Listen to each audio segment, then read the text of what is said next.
I was having a Joe Rogan experience the other night.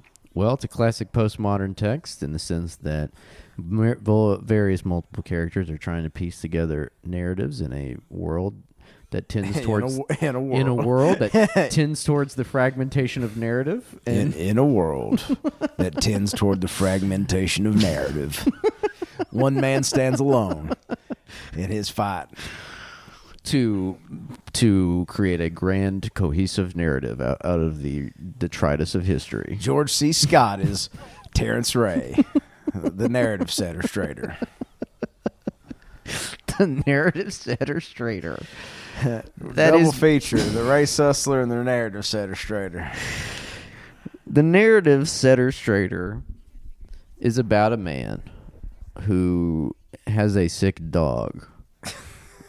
And that's a postmodern text right there. Truly, he goes to the dentist because he lives close to a dentist and his dog is throwing up teeth. His dog is vomiting up teeth. This dog is throwing up teeth, people. And so he goes to a dentist, and the dentist is like, "This is not my specialty. You'd have to take it to a vet." And he's like, "Wait, doctor, the dog's throwing up teeth. Aren't you a dentist?" And he's like, "God damn it, man! I was served in the jungles of Vietnam. Yeah. If I ever have to see a dog throwing up teeth ever again, I'll pacify this town with extreme prejudice." Extreme prejudice. And yes, in case you're wondering, in case you're lacking in media literacy, that means I'll kill all the women and children. And that's what he does. The dentist goes out and he starts killing everybody. And so the guy with the dog that's throwing up teeth is like, well, this isn't good. Now I've started another war unwittingly. I've triggered my dentist, and now he's pacifying my town with extreme prejudice. But I still got to find a solution to the dog. So he goes to the... But my dog's still throwing up teeth. I got to take him somewhere. So he takes the dog to a fortune teller. Okay. And the fortune teller says, "Look, this is not my line of work. I only deal...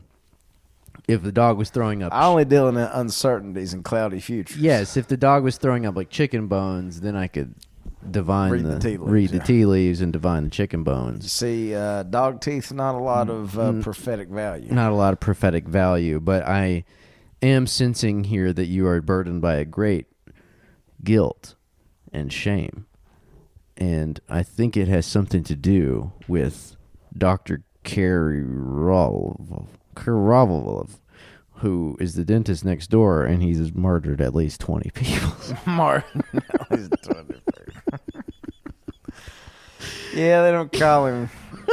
Dr. Karavolov murdered 20 people, and it's your fault because you took him a dog with teeth, and the last time he saw that was during the Tet Offensive in 1968. And now he's killed, well, every man, woman, and child in this town. And I now, as the prophet, as the oracle, I myself, the fortune teller, I don't feel good about all this. I've consulted the Magic 8 Ball, and, well...